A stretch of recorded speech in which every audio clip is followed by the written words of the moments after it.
छोड़ेंगे।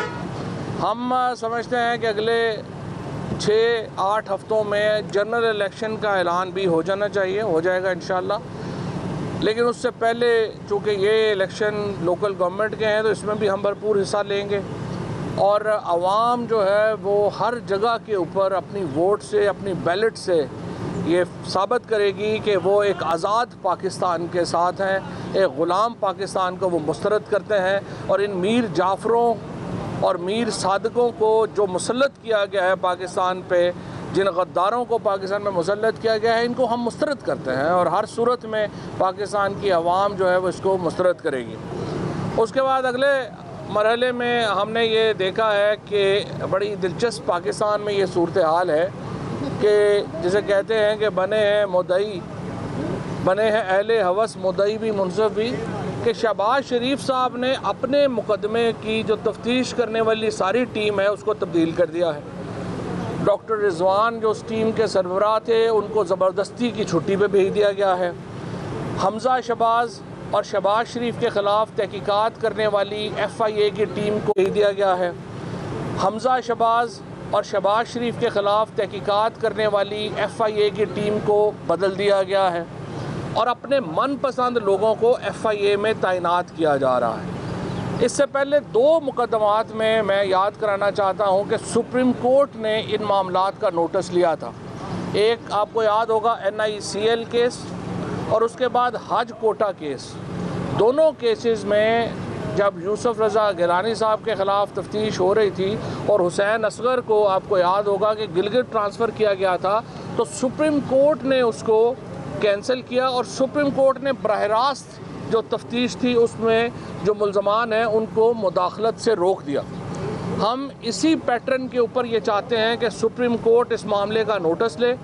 ये नहीं मुमकिन कि जो एक इस वक्त के नाम नहाद इम्पोर्टेड हुकूमत जो हम पे मुसल्लत है उसकी जो तफ्तीशें हैं वो इस तरह से तबाह बर्बाद कर दी जाएँ।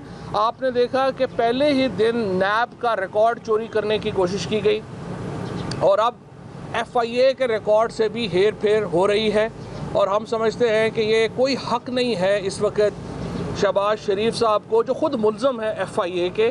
FIA उन्हें मुल्ज़म डिक्लेयर कर चुकी है।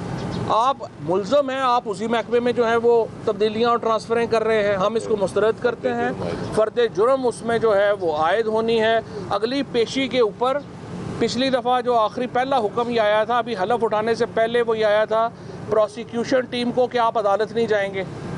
अब अगर इस तरह से आपने इसको अदालतों को, प्रोसिक्यूशन को मैनिपुलेट करना है तो ये हम इसकी शदीद मज़म्मत करते हैं और सुप्रीम कोर्ट जो है वो इसका नोटिस ले। अदालतें इसलिए बैठी हैं, अगर नहीं होगा तो हम भी इसमें पटिशन फाइल करेंगे।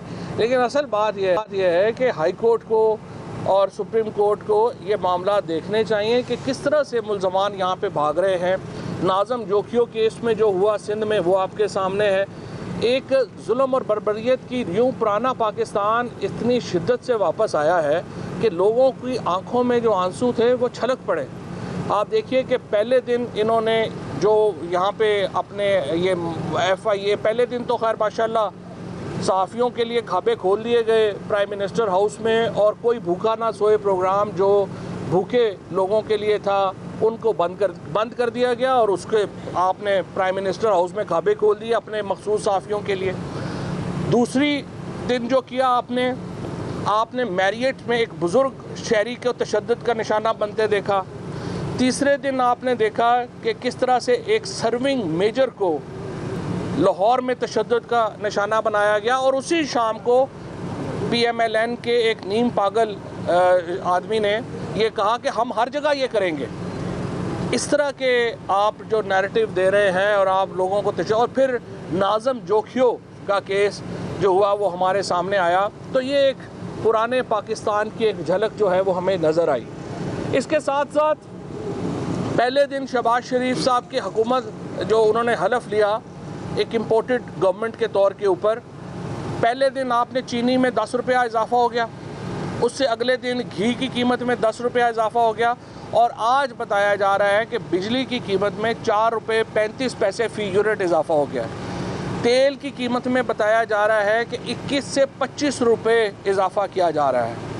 जब हमने आज से, जब हुकूमत हमारी 2 महीने पहले हम इस कीमतों को फ्रीज़ करके गए थे, हमने ये कहा था कि जून तक इनकी कीमतों में कोई इजाफा नहीं होगा, उसकी हम फंडिंग अरेंज करके गए हैं। आप उस फंडिंग को क्यों तब्दील कर रहे हैं? और ये मैं समझता हूँ कि आम आदमी के साथ इस वक्त बड़ी ज़्यादती है। अल्हम्दुलिल्लाह हमने जो पाकिस्तान के अंदर एक जिस तरीके की मईशत छोड़ी है वो एक मुस्तहकम मईशत थी, और उसको बरकरार रखने के लिए ज़रूरी है कि हम इसको, ये जो आम आदमी है उसको इस तरह से ज़द जो है वो ना पहुँचाएँ। इसके साथ साथ मैं ये समझता हूँ कि इस वक्त एक तहरीक उठी है इमरान खान की क़यादत में, जो पूरा पाकिस्तान जिससे दहल कर रह गया है।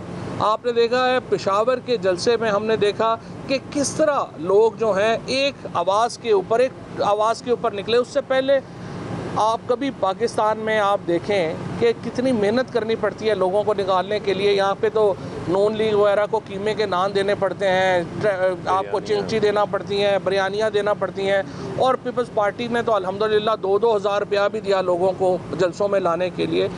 एक ट्वीट के ऊपर किस तरह से पूरे पाकिस्तान से लोगों ने लब्बैक कहा।